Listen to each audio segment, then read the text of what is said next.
Hello and welcome to Life of the People, our first ever live broadcast, which is being produced by the Museum of English Rural Life and has been inspired by Dorothy Hartley, who travelled all over the country to meet heritage craft practitioners, a lot like the gentleman on my left here.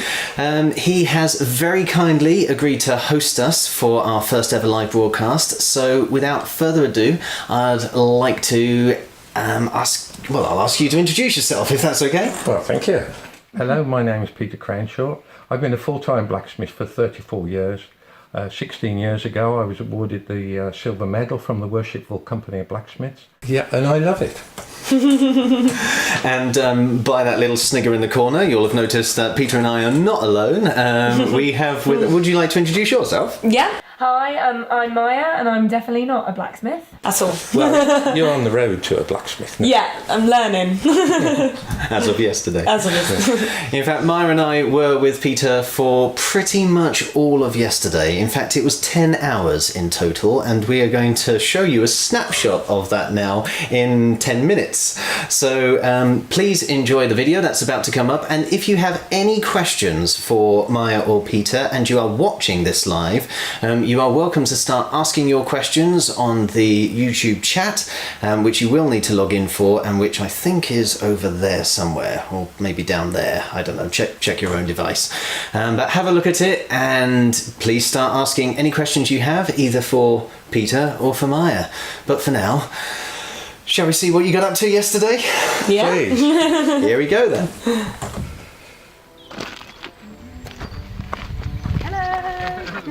I'm Myah. Welcome. Thank you. Did you make that? I did, yeah. You're going to make one of these a bit Okay. later. Nice. Yeah. Thank you. Before we start, Yeah. can I ask what a blacksmith is? What a blacksmith is, yeah. Yeah. That's a good What you question. Yeah. A blacksmith works with iron and steel, and we mould metal to shape using heat. There's industrial smiths who do things on a big scale, Yeah. and then there's artist blacksmiths. So I think of myself as an artist blacksmith, and we're more interested in the look of the thing.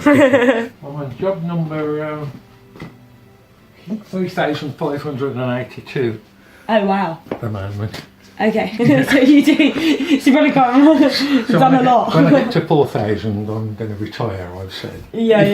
If I get that far. Yeah. I'm sure you will. Do you have to draw everything out? Yeah, mainly for the customer's benefit. Yeah, Really, right, so really. they can see what you're... I'll draw them out like this for the customer to read, but ultimately I'll draw it out full size on a board. Yeah. So as I'm making it, each component I can lay it on and make sure I get the right size. Right, okay, yeah. You know, years ago it was considered a blacksmith apprentice was 7 years. You had to work for 7 years? Yeah, so not a few hours. So don't expect too much in. No, I haven't got... a day. I won't be making a gate by the end of the day. It's called a double bick anvil. This is called the bick. It's a bit that sticks out either end. Yeah. And this is called a hardy hole, and we have hardies that fit in there, which are like tools What are hardies? similar to this. Okay. So we've got lots of little tools. Right. Why do you use an anvil? Yeah, good question. Good question. I'm not sure. Yeah. Basically, the bigger the mass, Yeah. the more it doesn't want to accept any energy. It acts like a big mirror because it's a big mass compared to this. Okay. So this goes, no, I don't want any of that energy, you can have it back. For instance, if I hit this now, as hard as I could, it would say, no, not having that, and it'd give it straight back, and this hammer would bounce up here. Yeah. If I'm unlucky, it would hit me in the head. Yeah. So try not to hit the anvil. Okay. It's more to do with technique than strength. If you start off high with the hammer and be accurate, you'll do a lot of good very quickly. If you don't lift it high and get the speed up, you'll be there all day tapping. Now, what's very important? Yeah, gloves. Is that you don't get a piece of hot metal in your eye. Oh God, of course. So I'm asking you to wear those all of the time. Okay. Don't take them off. Now in a blacksmith shop, assume everything is hot. Yeah, okay. You know, so if something's on the floor, it may be hot enough to burn you, even though it's not radiating light. Right, yeah, it's You still know, going to be hot. Yeah, it's still a bit much, so be careful you don't get burned. Okay. Don't touch anything, It's unless you tell me it's to. safer than you think. Okay. Okay, so this is Coke. Do you know what Coke is? Coke? Yeah. Well, just the drink. So this is lumps of carbon here. When we pass oxygen over it, we get a chemical reaction, and it gives off heat. So the more oxygen we put in, the more heat. Right, so that's the heat you're after. That's the yellow. That's the heat. Gotcha. And come here. We want to remember, put the sharp paper on first. They've got a nice dull sound, not a ringing sound, and then elongate the paper with the tip of my hammer. See how that's happening? Yeah. So we've got to put it back So in you've the got to put fire. it back in. Okay. And if you were doing production work, Yeah. you'd probably have another one ready to... Right, because you actually have to, because it cools quite quickly, so you Yeah, have to be yeah, in and out, yeah. in and out. Slow at that. Okay, there we go. Yeah. Okay, where do I place it? Place it on the Place it on anvil. there. Hold that. And where's the best Up a place bit. to hit it? Kick that sort of angle. Yeah, Yeah. hit on the end. Yeah. A bit more? Very much more. Very much more. You do actually have to have really good control of the hammer. Yeah. Change practice, because essential, I yeah. definitely haven't used a hammer in a long time. There we go. You're going to hit it like that. Right, okay. But have a bit more of a floppy end of wrist. Okay. Okay, so lift up, Lift up, lift up, and then you've got to get it there. and then the last little bit, just click Oh, it. let's go. Okay. Right, Hammer in the right place. Okay. Go and sparkle in there, so it's good. Yeah? Go- Oh yeah, go, we yeah. don't want it to sparkle. Okay. Okay. And then in the middle of it. Okay, no, I know. There. Yeah, there, okay. It's hard to always hit it on it, but I suppose that's just practice. Yeah, I definitely slow it down now. It's quite a workout. Yep. We're hitting it in the right place, but you're all making a long paper. Yeah. It's gonna be. Well, you've done something. I've done something. Yeah, we can move in the right direction. Okay. Somewhere on a blacksmith's workstation, there'll be a pile of loops like this. What do they do? And those we could put in on your tongue, Oh. like this. So you don't have to keep gripping them. Now the thing about twists is, you get an even heat. You can control the heat a little bit with using water. Now, so I'll just cool that bit and leave that bit red so I can do the last little twist. So it matches up. What I'm going to do on this stay now is we're going to form that shape on there and knock it over at 45 degrees. Okay, so this is one end of the stab. Pay attention now, because we're going to use the back of the hammer here to spread this metal sideways. So that's one end of our stab. Yeah. And that's with I I can't even remember what it's called. Yeah, we use the spanner The and spanner. the bolt. Probably ready. Yeah, that'd be good. Yeah. Yeah. Well, okay, spanner. Okay. Okay, so we think about that. Yeah. And then Clockwise. Clockwise. Is that right? Clockwise. yeah. Yeah. Alright. Keep turning it. There? Yeah, a bit more. Whoa. Yeah. Yeah, we've got 7 there. Got 7. Nice. Put that right. The first thing I have to do is with the hammer hit the end bit to get it pointy. While you put that point on, I'll go and grind this to a Oh round. no! Tell me how to do the point. That's all right. Just hit the very end all the time. And then, How many times do you have to hit it? well, 1 good blow, 2 reasonably good blows. Okay. But you'll probably have to hit it 10 times. I think that's far enough. Okay.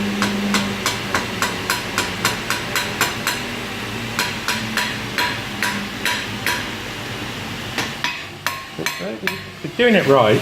Okay. You've got to do more of it. It's not too far. Big hits. Come on, you can do it. Oh, Hit this side. you need to hit that side a bit more. This is a difficult job because you've got to be accurate Yeah. as well as everything else. Yeah. So we'll just put the hole in it now. Yeah?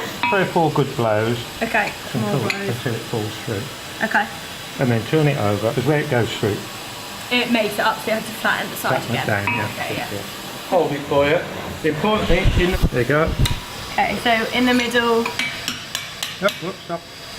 Oh yeah, now Just it's stuck. tap the lead down to release it. Yeah. That's it. Yeah. And there is your completed stay. Yay! It's not quite as curly as yours, like curved up. Well, there we are. There's the French stay there. Whee! So this is a blank I've cut out for you. So the texture, and we're putting that in with a hammer. So And how do we do that? We're going to use this cross pane, this is called. So this will put all those dents in that you can see. Ah, okay. And it also spread the metal. Carry on. Oh right. Yeah, I'll take it out myself. Yeah. Okay, so it's on this bit. Yeah, put on the edge. Can you hold it? Yeah, on it.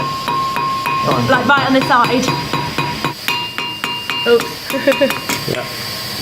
So you put some marks in here, Yeah. which shows that this, you need to improve the accuracy. Yeah, because so it's going different ways. That'll still work, don't worry. By the time we've finished, we'll be good at it. Shall I do these bits in between, which are more difficult? Yeah. Right, we're going to take the jacket off. One second. This row. Getting hot. It's a little dishing tool. Oh, so it has to do it here. Yeah, Right. just hit the middle. No, middle. Oh, like the middle of it. Right. Keep going. Harder. Did it, I think. Yeah. That's quite good. Okay, then the middle bit, put in there. And then you've got to give it about 2 good smacks. I can demonstrate it. Yeah. Yeah. Is it this one? Or Yeah, I'll use that one. Okay. Okay.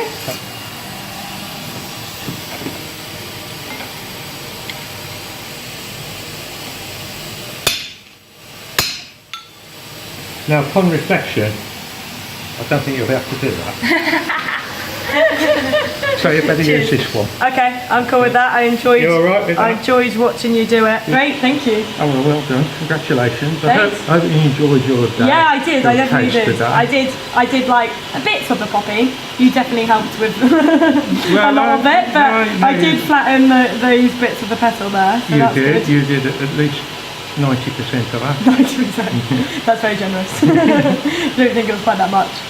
But it was good. I really enjoyed it. Learned a lot. Good. Thank you. Yeah. It's more like you like than mine. Yeah. Well, there we are. We're live, and well, what did you think of that? I thought you'd edited it really well. Left out all the bad bits. Well, it wasn't just the bad bits that we cut out, but we also had to cut out, what was it, bending and punching. Yeah. There was the machine hammer. Forge welding. Yeah, there was a whole lot of stuff that wasn't included in that video because we just didn't have time to share it with you now. But you really got to try your hand at a lot, Yeah, I didn't did. you? I did it a lot. Hopefully we'll have the chance to stick some of the rest up on YouTube over the next few days. But right now, we want to start asking you folks questions. And remember, any questions you might have following that documentary or during the interview, just pop them on the chat panel, which is over there on the desktop or down there on a tablet like this or mobile phone, and whiz them our way. But we have already had a question from Twitter, and also a sort of roundabout question from our project manager. Yeah. You see, there is this thing called the Radcliffe List of Endangered Crafts. And even on the web page for that list, it mentions blacksmithing as being, one of the things that's on that list. And yet there seems to be quite a thriving blacksmithing community at the moment. So what's going on, basically? Well, I don't know, but you're quite right. There is a thriving blacksmithing community. Almost every week, somebody else sets up a new training system, and they all seem to be very busy training people. A lot of youngsters coming along with excellent work that I've seen. Hereford College of Blacksmithing seem to be full to capacity all the time. And so I don't know, it has to be struck off the list. Well, maybe it should be. I mean, do you think there's anything about it that does entitle it to being on that list? No, a lot of people do say to me, oh, you're a blacksmith, you must be very rare. There isn't hardly any left, is there? And so I think it is a public perception, but it's not actually true. Yeah, I find the same about storytelling, actually. There are actually loads of us all around the country, but people always seem surprised when I mention it as my job. Yeah. So how about you then, Myah? Do you feel that people your age could be going off to do this sort of thing? Yeah, definitely. I think it requires quite a skill set, which I think I found hard to pick up in a day, but I think that's natural. It is natural, yeah. And that I think that if people obviously did it for a longer time, but I think it's a good, I think because apprenticeships are really worthwhile, and I think you would learn a lot of good skills, and it's nice, I think, being a blacksmith, because you have that practical and kind of technical element, but then it's also quite artistic, and you do have to imagine what, how it's going to look. And I think that is, so I think it uses like a good variety of skills, which I think is actually, and it's practical, and it's fun, and it's interesting. So I think that definitely, it's a lot better than studying in school. And if you weren't that sort of person, then I think it's a good thing to do. That's a good point there, because even in the video, you mentioned, Peter, that there are different types of blacksmiths, and you described yourself as an artist or blacksmith artist, and there are others, and you mentioned as well some of your apprentices. Your personal apprentices who have gone on to do the more industrial kind. So do you think the public perception is more towards the kind of artistic blacksmithing that you do rather than the industrial kind, which is maybe thriving more so? Difficult to say, really. I would say the public perception of a blacksmith is a man with a big apron on, standing in a forge shoeing horses. That's what I thought. But farriery is become a completely separate section now. Farriers still do forge work occasionally, and if they make their own horseshoes, for instance, they'll be doing forge work. But they become so specialist, and 99% come to the horse doesn't come to them. A lot of people are surprised to find out what artist blacksmiths do. Yeah. But on the other hand, there's a lot of people, and a gradually rising amount, who do understand what we're all about. Yeah, I wonder if that's one of the reasons why you got that specific request. I think it was Paul over on Facebook who said, we want to have this barley twist fence day, which Myah did at least 50% of really well. But in the same message, he specifically said no horseshoes. So he was trying to steer us clear of farriery. Yeah. Okay, so... I suppose another question that Myah asked yesterday, which we didn't get the chance to include in the video, but it'd be nice for you to mention now, is some of your favourite projects that you've worked on. I mean, you mentioned in the video that you've worked on some like 3,500 odd at the moment, and counting. Yes. Do any of those stand out? Oh, a lot of them stand out. Well, you put me on the spot now, so it's difficult to think, because I've had such wonderful projects. I rather enjoy restoration work, and as you probably noticed around the place, there's one or two bits of machinery that I like restoring. But I love restoring gates. Although I haven't done any major ones for a couple of years, but I've worked on a lot of 18th century. Just by chance, I've been following with William Edney from Bristol's work, and they were two brothers in the 18th century, did wonderful work, and I've been lucky enough to restore 5 sets of their gates, just by chance, really. The biggest one was a Tredegar House, which you see at the beginning of the Antiques Roadshow, I think. Yeah, that's what I. Yeah, that's what I was going to say when you that's your claim mentioned to that. fame, I thought is it? that's great. Well, don't about that. So that's one aspect of what I like to do. But my favourite thing is sort of design and build, and I've been approached by some wonderful clients who've asked me to make them gates, which I've designed and made for them, and we've done a few public sculptures and well, not a few, quite a few really, one way or another. I've been involved with in Birmingham with a couple of park and ride schemes. Oh right, okay. Which all the railway stations up around Birmingham have had huge car parks built to encourage people to catch the So train. they really to do work. actually stand out then, those ones. Yes, Excellent. they're quite a big budget for the artwork to go with the. So there's definitely enough to actually make a living from your trade. I found it, given me a good living. Good. It's been hard work at times. Yeah. And so I wouldn't say I was rich, but it's kept us going for 35 years. Do you know anyone who hasn't made it? There have been blacksmiths who haven't made it for one reason or another, and some have dropped out and then come back and found it's better the second time.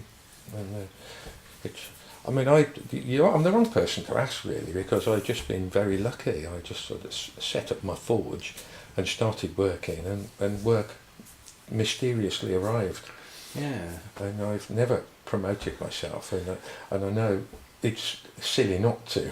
Well, you mentioned then that there's Good a though. blacksmith that you follow, and I think you mentioned to us yesterday that some of your earliest projects actually were kind of given to you by another blacksmith who was getting inundated. So, what sort of got you started on the path of wanting to be a blacksmith in the first place? Was there a particular smith who you admired? No, not at that. It was we got Mr. Stevens to thank for setting me on the road to blacksmith. Mr. This is a Stevens. school teacher, is He it? If was he's a school watching, teacher, yeah, send a question. which is often the case. We had two metalwork teachers at the school I was at, Harborne Hill Secondary Modern, and Mr. Stevens, who was an engineer, and he taught us all about lathe work, and there seemed to be a lot of drawer filing and fitting things together. But then we went on to the other teacher arrived straight from teacher training school, and he was much more art orientated. So he had us beating out copper dishes and things like that, and I really took to that. And I was one of those annoying kids that were good with the hands, and so I whipped through all the things you had to do. So to keep me quiet, I think, he set me to make a toasting fork on the forge, the Coke forge. That sounds a little bit more complicated. Well, it was quite complicated for me, and of course, it took me days to beat the half-inch square he'd given me down to quarter-inch square, because basically I didn't know what I was doing. Like me yesterday. And so he instilled the idea into me of being a blacksmith, but I didn't go straight into it. What was the year? 1963. Blacksmiths at the time were having a terrible time of it. Modernism had completely killed all the decorative aspects of everything. So has it had a sort of resurgence then in recent years? Yes, in the 70s there started to be a groundswell of people that were interested in blacksmithing. Not really in the 18th century mould, because unfortunately the 18th century blacksmiths left us with a wonderful legacy, but they also left us with a vocabulary of forms, scroll work and leaf work and acanthus leaves, and the world of blacksmithing became stuck into that mould of that style. Literally stuck in a rut. Stuck in a rut of that style of work, which continued until, and it sort of faded away really in the 60s. And then there was another surge of blacksmith work, as I explained, people coming coming into the trade who were more interested in using steel as a medium for art. So there was this wonderful groundswell, and I became aware of it, and I harboured this idea that I'd like to be a blacksmith one day, and I'm a great believer in taking tiny little steps definitely. towards your goal, because it's not very frightening to And you take got a there small. as well, yeah. Yeah, so I always getting closer. read books about blacksmithing, and I would watch a blacksmith at a show and try and pick up something, and then I built a forge at the bottom of the garden.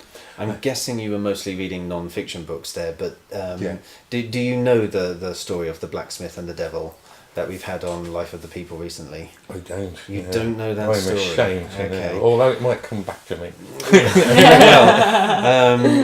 We'll talk about it a bit in a moment, but I do have another question for you. I want to ask Myah a quick one first. How easy was yesterday? I didn't find it that easy.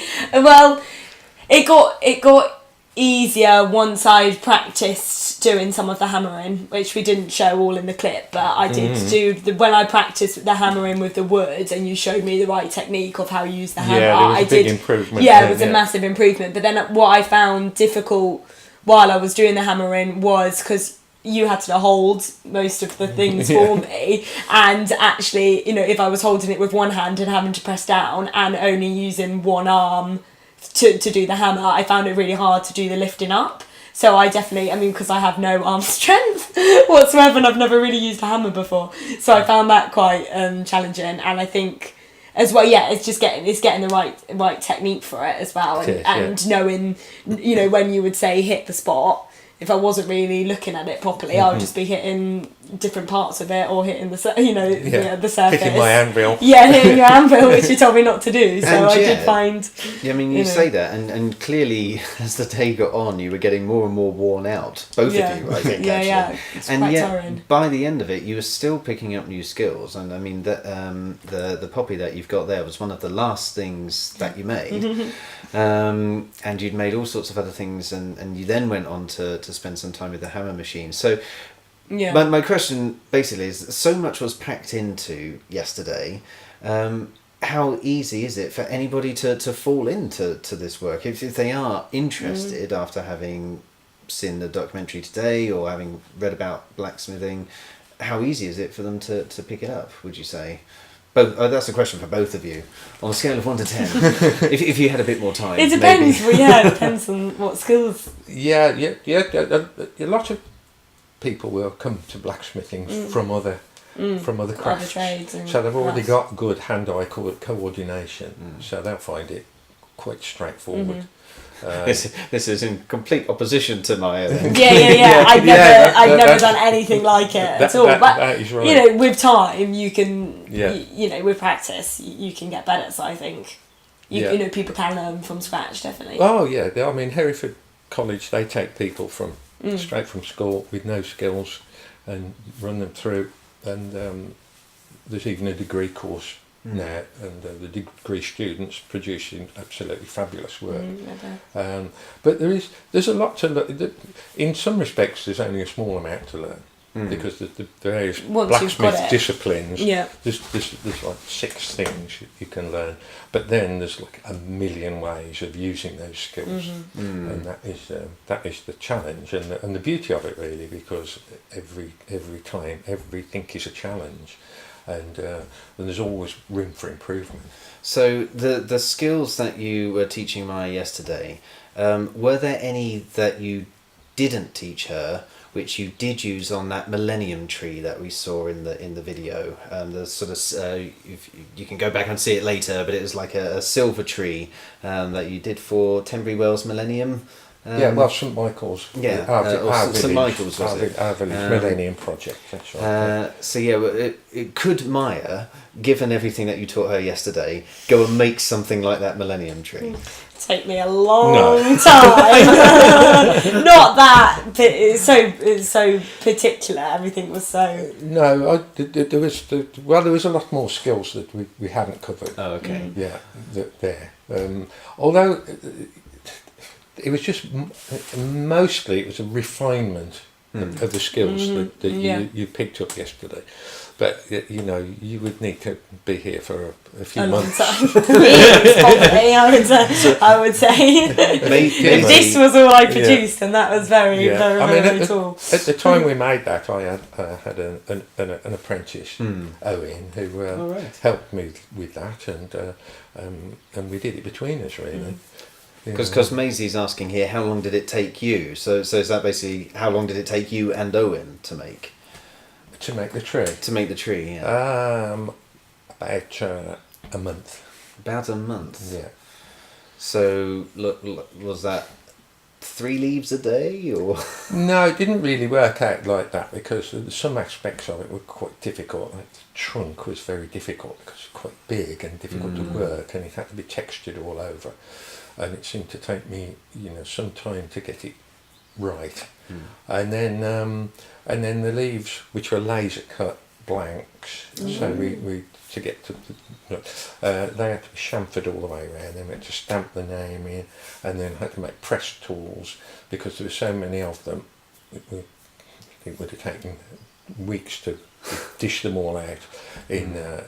So that had to be shaped, the name stamped in, and then they had to be given a bit of life to them. So we had because they're quite shiny, another heat on them, and then give them a bit of life. A bit like what you were doing with the poppy yesterday. Yes, exactly. Yes, that's right. So the fact that you're mentioning things like laser cutting, and we had steam powered hammers. So clearly, blacksmithing is actually quite a vibrant craft, in the sense that it's still alive, it's still learning, it's developing as people. It is new inventions come along. There's still. I mean, the basic craft of the blacksmithing, it lends itself to certainly organic work, but also lots of other aspects. So it's not going to die, because it's so fundamental. But on top of that, there's been other layers put there. So we've got quite a lot of at our elbow. So laser cutting, for instance, has transformed some things. And you could contemplate having hundreds of a component cut out that would take you, months to cut out by hand. Especially if you were Myah. Yes. So that's something like that Millennium Tree, though. How breakable is it? Like breakable. If someone knocked it over, would it shatter? No, it's very well. It's made of stainless steel that's been electro-polished. Okay. So that gives it its shiny look. The reason why I asked that question is because we've been staying at the pub of Peter's daughter, owned by Lisa's daughter, here in St Michael's, isn't it? It's the village of St Michael's. And she told us a little story about how she used to help you out with your smithing, and she brought back some iron gates that you had to restore. She leaned them up against a wall and then reversed her car, and they started to topple. She told us that she could imagine them shattering and being in quite a lot of trouble, we all presume. And fortunately, the story didn't end that way. Her car caught it, I think. But could that happen? Like, could iron gates just shatter like that? Well, it's a good question, because wrought iron or mild steel gates won't. They might bend.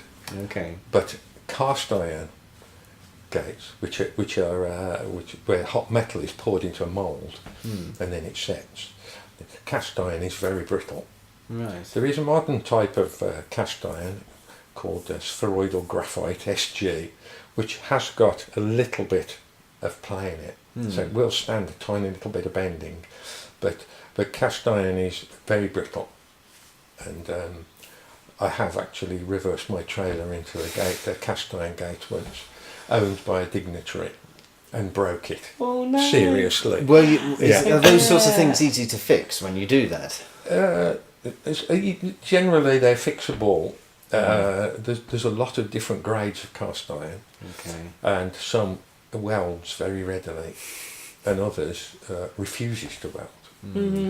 So often it's a combination of a mechanical repair and a weld, for instance, drill and tap both sides and put a threaded rod, a mild steel or a stainless steel threaded rod in, screw the two components, and then weld them round.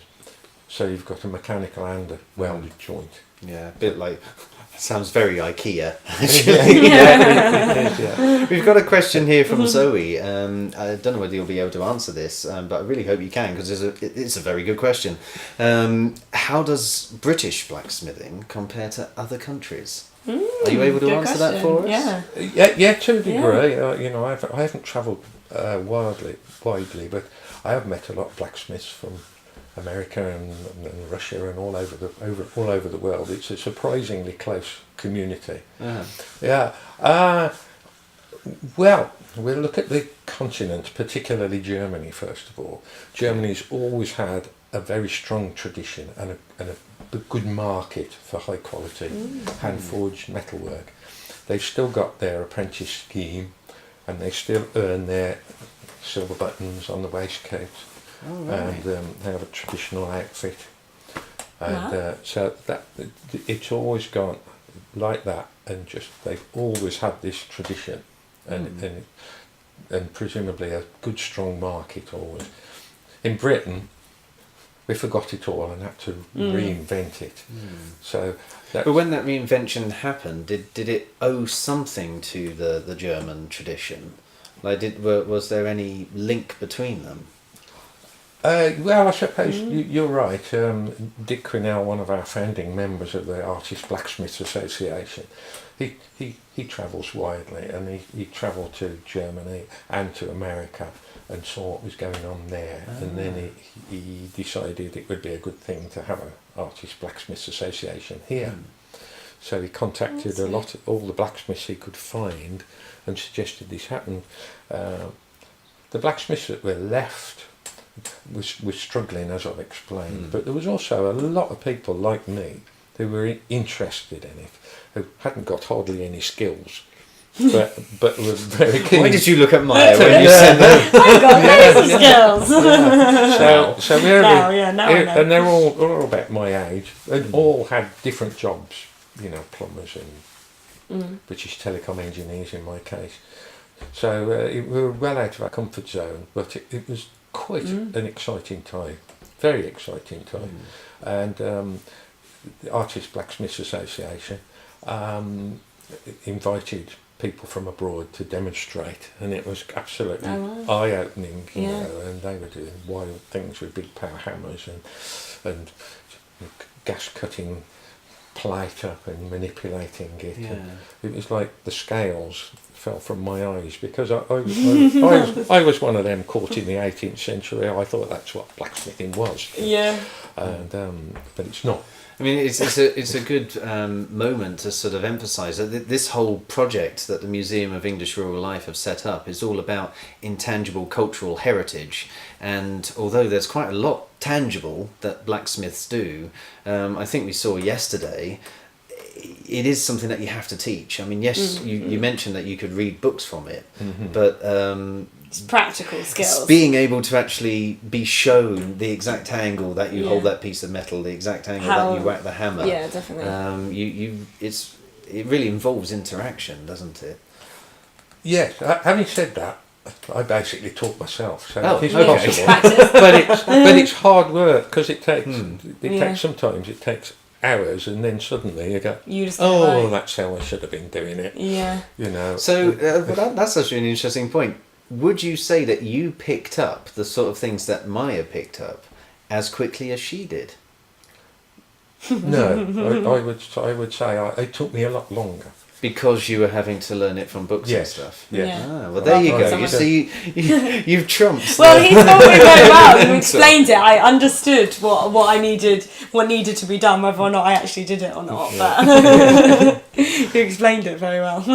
So one of the reasons we're meeting with you is because part of this project we've also been looking at the folklore that surrounds this intangible culture, and according to a professor at Durham University, the oldest folktale in the world is the story of the blacksmith and the devil, and it has a whole string of different permutations. I think it's St Dunstan as well, whose feast day was fairly recently. He's got a story which is sort of based on this same story, and the whole premise of the story is based on this idea that you need tongs really if you're going to become an accomplished blacksmith, don't you? And tongs are made by blacksmiths. So where did the first pair of tongs come from? Now, I don't expect you to answer that necessarily, especially since there's another video that people can go and watch if they want to get that story. But when we were chatting over lunch yesterday, you had a very interesting idea for how smithing may have evolved. And yeah, it would be great if you could share that, because I found it really interesting.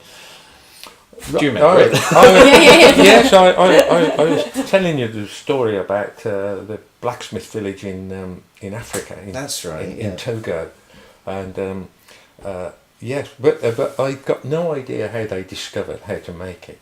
But it's a huge undertaking for them, and I'm not sure they still make iron, but they smelted iron, and they had to walk a long distance one way, where the iron ore, there's an outcrop of rich iron ore, and another group had to go that way and cut trees and make charcoal, and then the first group had to collect some wood and roast the iron ore and carry it back in baskets, and then using goatskin bellows, which are tied to sticks, which are to blow air into the base. They mix the charcoal and the iron ore very quickly together, load it into this furnace, keep it going for days. And on to make a piece of iron that was how big? It was a piece of iron that big and say that square. So it's a tiny amount, so a huge effort, the whole village. And the next village, they've got blacksmiths there, so that piece of iron goes to the next village, and they make it into two things: religious artifacts, which are in the form of bells, and a bride price hoe. You need to have one of these hoes to get married. You have to present it to the father-in-law, and so there's a lot of meaning that goes into it. Absolutely, that piece of iron, it represents all that hours and work of the labour of the whole two villages. So that's the importance of it. Yeah, it's much more than it being a useful piece. Yeah, absolutely. But you had an interesting theory as to why they may have ended up doing that, and why things like smithing may have evolved, which was tool making really is what blacksmiths originally made, and I expect there was a few bracelets and things like that. But tool making, and of course iron is so much better than bronze that it just instantly took over from bronze, and the blacksmiths, because they work in these elemental forces, became quite important people, and their secrets for doing this were hotly kept. Well, no wonder they end up with stories about them like the blacksmith and the devil. Yes, that idea of being a secret world. The one that I was trying to tease out from you just from yesterday was your idea that maybe these sorts of things evolved simply because people had too much time on their hands. After going out hunting a nice big woolly mammoth and feasting on it, and then just lazing around for days like they used to do back then, they just started picking up rocks and melting them down. Well, I think yes, because smelting bronze is quite straightforward, but smelting iron is much more complicated. Because iron, basically, you unoxidise it by bathing it in hot carbon dioxide gas, which comes off the charcoal. Wow. So that's why you need charcoal as well, and to get the charcoal to work, you need to blow air in. It is possible to site them on the side of a hill, so the wind will blow there. But most of the time it was bellows of some sort, usually goatskin, loose goatskin bellows. Conditions must have been just right back in history, because they can just walk into a B&Q and get all of the tools that they needed to be able to do this sort of stuff. That's right. So I doubt if iron was just, like found on the side of a fire by accident. It must, somebody at some stage must have actually experimented. Let's give this a go. This greeny rock we've got makes this bronze metal. Let's see if the ready rock does something else. And who it was, we don't know. Well, no. And we've got to thank them for it. Yeah. Because it has transformed the whole world. Yeah, absolutely. Without iron and steel, we wouldn't have a motor car. Which is you could argue whether it's a good thing. Yeah, we come back to the question of perception there a little bit. And Myah, you didn't seem to know all that much about blacksmithing when you came not at all. yesterday. But having spent time with Peter yesterday, do you look around the world now and instantly see things like... Yeah, it was like I was watching TV last night and I suddenly saw lots of images of gates and I thought, I know how that's made. No, like that's that. Like I didn't, in fences and all these things that are just always there, and you walk past or see every day. I've never actually really thought how they're made. But now I know, and now I can tell people how you curve that little bit or you get that spike. Which is awesome. But, it just opens up a whole new way of looking at the world. Speaking of looking at the world, sorry to all of those of you who've had a big sort of rectangle of sunlight passing across Peter's face during this interview. You're just shining. It seems to have passed you now. Yeah. Just as we've actually come to the end of our interview, so thank you ever so much again, Peter, for been a pleasure.